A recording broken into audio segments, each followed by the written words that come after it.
In the stillness of a rainy Washington midnight, President Trump, stirred by a soldier's letter, seeks solace in a small church. There, a pastor and a custodian share quiet wisdom, leading to a vulnerable moment that reveals a profound truth he never expected to face. The soft glow of the resolute desk lamp casts deep shadows across the Oval Office as President Donald Trump examines a handwritten letter on his desk. Beyond the windows, Washington lies cloaked in the rare silence that descends after midnight, when even the most steadfast staff and demonstrators have retired. The White House operates with the muted efficiency of a place that never truly sleeps, but in this moment, he is entirely alone. The letter arrived earlier that day, slipped in with routine security checks and daily briefings, a simple cream envelope amid a stack of policy papers and intelligence reports. He had set it aside until now, when the day's burdens weighed heavy and sleep remained out of reach. Dear Mr. President, my husband, Senior Sergeant Michael Reynolds, came home from Syria last month with injuries that changed his life. You visited him at Walter Reed, pinning a Purple Heart to his hospital gown. I'm writing to thank you for that act, though I didn't vote for you and disagree with much of your politics. Michael believes in his mission and in service. He believes that, despite our divides, we are still one nation. I wonder if you believe that too. Respectfully, Jennifer Reynolds. Trump's fingers glide along the paper's edge, sensing the subtle indentations where her pen bore down. No demands, no blame, just a question that somehow cuts through the thick defenses he's built against doubt and critique. The image of Senior Sergeant Reynolds' steadfast expression, despite his injuries, surfaces vividly, the quiet dignity in his gaze, even as he faced a grueling recovery and an uncertain path ahead. Rain starts pattering against the windows, its gentle rhythm underscoring his thoughts. The Oval Office, usually a fortress of his authority, feels vast and frigid. He reaches for his phone, instinct drawing him to Twitter, but he hesitates. What could he say that wouldn't feel empty compared to the soldier's understated honor and his wife's words? Another memory stirs, a quiet dinner with Barron, a rare moment of privacy. Dad, are you happy? His son had asked, his searching eyes piercing through the title to the man beneath. The question caught him off guard. In a life defined by victories and setbacks, ratings, deals, and crowds, happiness was never a measure that mattered. He sidestepped it, asking about Barron's schoolwork instead, but the question lingered, an unresolved challenge. Trump stands suddenly, his chair rolling back to the wall. The abrupt movement startles a Secret Service agent positioned discreetly near the door. Sir. I need some air, Trump says, his voice rough with an emotion he can't name. I'll arrange the motorcade. No, the response is sharper than he meant. He softens his tone. 15 minutes. Alone. Well, with security. Minimal. No cars. No spectacle. Mr. President, protocol requires 15 minutes. This time, it's a statement, not a request. The agent's expression remains neutral as he speaks into his wrist mic, but Trump notices a fleeting look of concern. Let them fret. Tonight, he needs to move without the weight of his office encasing him like a mobile stronghold. After 5 minutes of hushed, urgent coordination, he steps out through a side entrance of the White House. A light rain surrounds him, and 2 agents follow at a careful distance, the bare minimum his team negotiated. For the first time in years, he moves without a full entourage, without cameras documenting his every gesture. The crisp night air fills his lungs. Rain soaks his suit, flattening his meticulously styled hair against his forehead. He should feel diminished, unkempt. Instead, he feels a strange sense of release. He walks without direction, passing familiar landmarks now reduced to mere scenery for his power. Wet cobblestones reflect the broken glow of streetlights. 3 blocks become 4. The agents keep their distance, professional silhouettes against the night. Then he sees it, a church. St. Matthew's, perhaps. A modest stone building tucked between government offices, its simple stained glass windows glowing faintly from within. He sped past it countless times in motorcades, never truly noticing it. Now, standing before its weathered doors, he feels an unexplainable draw. His hand lingers over the heavy iron handle. This is foolish. Donald Trump, slipping into a church like a figure from a forgotten time. What would the press say? His supporters? His detractors? Yet the letter sears his memory, joined by his son's unanswered question. With the impulsiveness that has both guided and undone him, he pushes the door open and steps inside. The church's interior is humble, nothing like the towering European cathedrals or gilded evangelical megachurches he's occasionally spoken at. Worn wooden pews, tattered hymnals, a simple altar.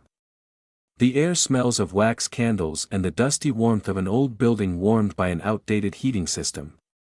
Near the altar, an elderly black woman in a custodian's uniform tends to a row of votive candles with careful, reverent motions.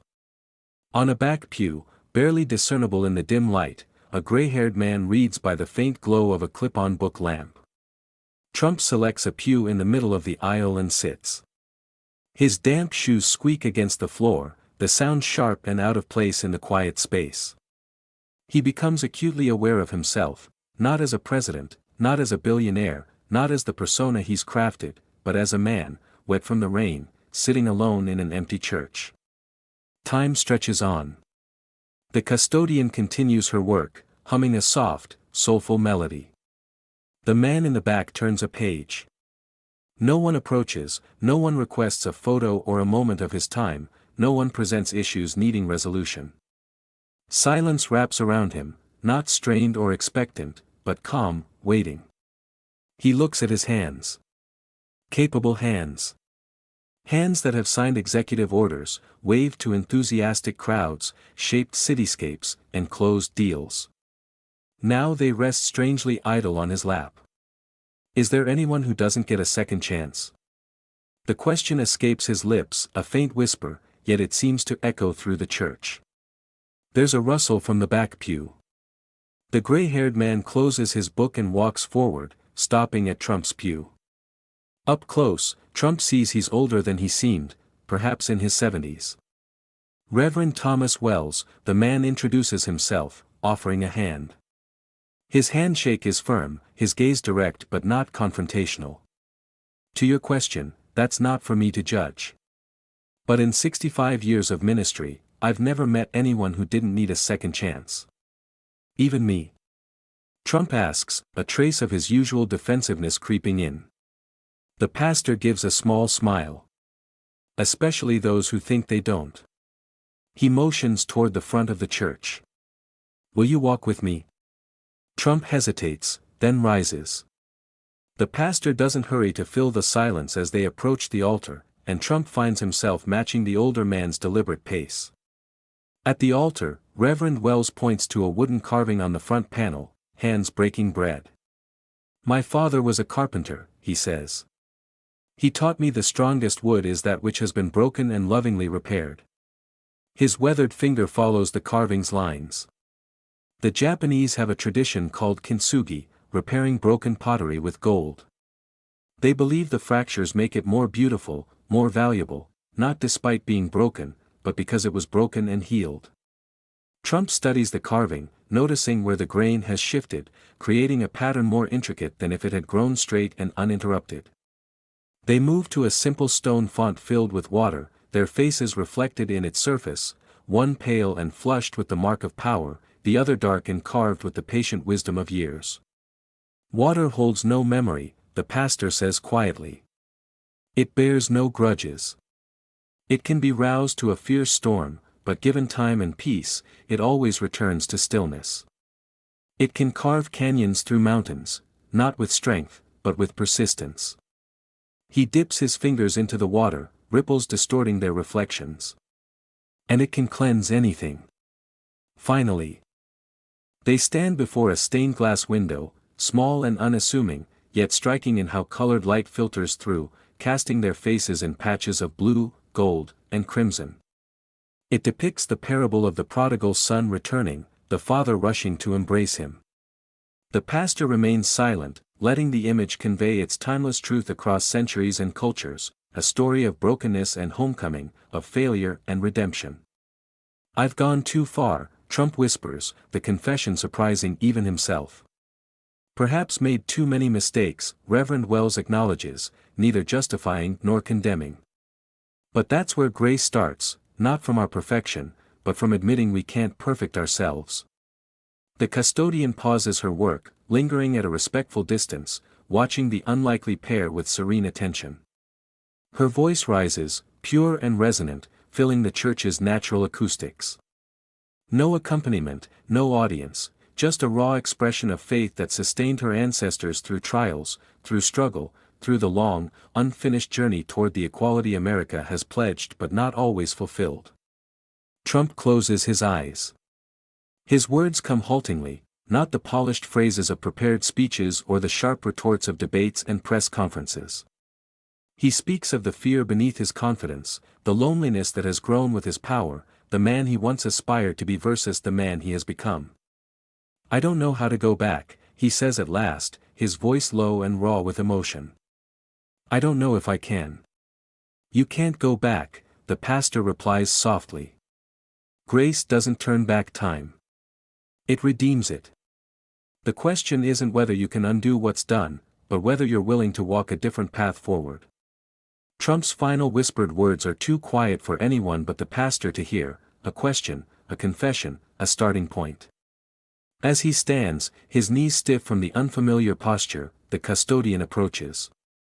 Up close, he sees the dignity in her weary face, the strength in hands that have known decades of labor. "Mrs. Ida Mae Gibson," she introduces herself with the quiet assurance of someone who knows her worth, regardless of others' judgments. From her pocket, she produces a small wooden cross, its surface worn smooth by years of care and prayer, and places it in his hand. Everyone needs something to hold on to when the path gets tough. The gesture, intimate, genuine, expecting nothing in return, touches him in a way no state gift or diplomatic exchange ever has. The cross, warm from being held close to her heart, feels light in his hand yet carries a deep significance. "Thank you," he says. The words feel insufficient but necessary. Outside, the rain falls harder. His security detail, having granted the privacy he requested, moves seamlessly as he emerges. If they notice his reddened eyes or uncharacteristically subdued manner, they give no indication. One agent silently extends a black umbrella, opening it without a word. The return to the White House feels both longer and shorter than the walk out. The city's streets shimmer under lamplights, its monuments and buildings, symbols of American strength and history, seem both more imposing and more fragile than before. Trump's hand remains in his pocket, fingers wrapped around the small wooden cross. Its edges press into his palm, a physical reminder of what transpired in that modest church, not a political strategy, not a media moment, but something entirely beyond the power he's wielded his whole life. The next morning dawns bright and crisp, the night's rain having washed the city clean. The White House resumes its familiar rhythm, staff navigating corridors with efficiency, phones ringing, decisions awaiting the president's focus. Yet those closest to him notice faint changes. During the morning briefing, he allows his national security advisor to finish speaking before responding, rather than cutting in. When an aide delivers coffee, he asks about her daughter, recalling her recent surgery, a personal detail he typically wouldn't register. In a tense meeting with congressional leaders, he listens to opposing perspectives longer than usual. His objections, while firm, lack their usual biting edge. Throughout the day, his hand occasionally slips into his pocket, fingers turning the small wooden cross, a quiet anchor against the old patterns that have long defined him. These are subtle shifts, perhaps unnoticed. To the broader world, still reacting to yesterday's tweets and last week's political statements, no camera captures these moments. No tweet broadcasts them. His public persona remains largely unchanged. But in a small stone church across from Lafayette Square, Reverend Thomas Wells adds a name to his prayer list, and Ida Mae Gibson lights an extra candle before starting her cleaning. Some miracles aren't meant to be witnessed. They're measured in the pauses between heartbeats, in the gap between who we are and who we might become. 3 days later, Jennifer Reynolds opens her mailbox to find an envelope bearing the presidential seal. Inside is a handwritten note, not dictated to a secretary, not signed with the autopen used for official post-ceremony letters, but written in his unmistakable hand. Mrs. Reynolds, your letter made me reflect. I believe your husband was right. Despite our differences, we are one nation. I'm striving to remember that more each day. With respect and gratitude. She carefully frames it beside her husband's hospital bed, where he can see it during daily rehab exercises. A week after his visit to St. Matthews, President Trump stays late in the Oval Office, the weight of decisions ever present. But something has shifted in how he bears it. A soft knock breaks his reverie. His chief of staff enters, looking uncharacteristically uncertain. Sir, about tomorrow's immigration bill statement, I've been thinking, Trump interrupts, surprising them both. The family separation provision is too harsh. His chief blinks, momentarily thrown off. Sir, your base strongly supports it. Find another way, Trump says firmly. Those kids we tracked down and found, that policy makes us look cruel. If his rationale remains political rather than purely moral, it's still a small step, imperfect, but tangible. The wooden cross in his pocket seems to radiate a faint warmth against his skin. On the Sunday following his midnight visit, the presidential motorcade takes an unscheduled detour. Secret Service agents rush to secure the perimeter of the small stone church, where a modest congregation gathers for morning worship. Reverend Wells pauses briefly during announcements as the President of the United States slips into a back pew, no fanfare, no introduction, no special treatment, just a man joining others in search of something greater than himself. Trump sits awkwardly at first, unfamiliar with the hymn, unsure when to stand or sit. An elderly woman to his left, seemingly unfazed by his authority, shares her hymnal and quietly guides him through the service's flow. When the offering plate passes, he reaches for his wallet, only to realize he carries no cash. Presidents rarely need it. Embarrassed, he hesitates, but the woman winks, slipping a dollar bill into his hand. He places it in the plate, feeling both humbled and oddly freed by the act. Ida Mae Gibson, now in her Sunday dress rather than her custodian's uniform, nods to him from the choir, her smile acknowledging their shared moment. That day, Reverend Wells preaches on Zacchaeus, the tax collector who climbed a tree to see Jesus and ultimately transformed his life. The text tells us, the pastor's resonant voice fills the modest sanctuary. After encountering grace, Zacchaeus gave half his wealth to the poor and repaid fourfold what he took unjustly. Notice the sequence. First the encounter, then the change, not the other way around. We don't purify ourselves to earn grace. Grace meets us where we are and makes us different.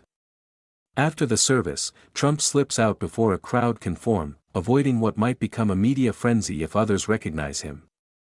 But he leaves a note in Reverend Wells' office, "Thank you for meeting the man, not just the office. I'd like to return." In the weeks that follow, subtle changes ripple from the White House in policy and tone. Nothing drastic enough to alienate his base or mark a full reversal, rather. It's as if some of the roughest edges have been gently sanded down. A bipartisan infrastructure bill, stalled for months, unexpectedly gains his backing, with Trump personally urging moderate Democrats to find compromise language. A planned deportation operation targeting families is quietly scrapped, redirected toward those with serious criminal histories. During a meeting with black church leaders on urban development, Trump listens more than he speaks, a detail some attendees note with surprise. None of these actions signal a complete transformation. He remains a conservative president pursuing largely conservative policies. His tweets still carry a mix of bravado and defiance. His rallies echo the familiar refrains that energize his supporters. But those paying close attention notice moments when something else shines through, glimmers of empathy, moments of restraint, flashes of a humility rarely seen before. Late on a Friday evening, as the workweek winds down and staff begin to leave for the weekend, Trump makes an unscheduled visit to Walter Reed Medical Center, where Senior Sergeant Reynolds continues his recovery. In the rehab wing, Jennifer Reynolds greets him with surprise, her composure reflecting the same quiet dignity that infused her letter. Medical staff step back, offering privacy while remaining nearby if needed. Trump approaches Michael's bed, offering an awkward handshake before pulling up a chair. On the table beside them sits a simple glass of water and a folder. "I wanted to deliver this myself," he says softly, his voice quieter than in public, less assertive. "To spare you both some paperwork." He slides the folder toward them. It contains documents expediting benefits, specialized rehab services, and adaptive housing grants that have been delayed in bureaucratic channels. "It's small," he admits. "But hopefully, it makes the path forward a bit smoother." "Thank you, Mr. President," Michael says, his voice steady despite evident physical challenges. "It means a lot to us both," Trump nods, then seems to grapple with himself before continuing. "Your wife's letter mentioned you believe in service, that despite our differences, we're still one nation." He pauses. "She asked if I believe that too." "You don't need to answer," Jennifer says quickly. "That was presumptuous of me." "No," he says firmly. "It was the question I needed." He turns the small wooden cross in his hand, a gesture now habitual in moments of reflection. "I'm trying to believe it, trying to live like I do. Some days are harder than others." The admission, unrecorded, unguarded, creates a rare connection among three people likely at odds on most political issues. "That's all any of us can do," Michael says simply. "Try each day to be better than the day before." As he departs, Trump lingers by the hospital corridor window, watching families come and go, some celebrating good news, others supporting each other through challenges. A microcosm of America, each face telling its story, all bound by a shared humanity. His reflection gazes back from the glass, the same face that has graced magazine covers and screens for decades. The same fair hair, now a bit thinner. The same resolute jaw, now with a trace of softness beneath. But the eyes looking back seem different, more genuine, more human. He reaches for his phone, not for Twitter this time, but for a number he programmed himself. "Baron, it's Dad. I wanted to ask if you'd like to go fishing this weekend, just the two of us." He listens, a smile softening his features. "Yes, Secret Service will need to come, but they can stay back." Another pause. "I'm looking forward to it too, son." Hanging up, he returns to the motorcade for his final meeting of the day. Reverend Wells is there to discuss a community initiative Trump has unexpectedly taken interest in. The pastor stands as Trump settles into the car, but there's no deference or unease typical of presidential encounters, just a quiet recognition of two men on different journeys who briefly crossed paths. "Reverend, thank you for making time. Thank you for prioritizing this meeting, Mr. President." They discuss practical matters, funding mechanisms, implementation challenges, success metrics. But beneath the policy discussion flows a current of shared understanding, an acknowledgement that despite political differences, they're engaged in something beyond partisan divides. At the meeting's close, Trump asks a question that would have been unthinkable months ago. "Will you pray with me, Reverend? For wisdom. For strength to be better than I've been."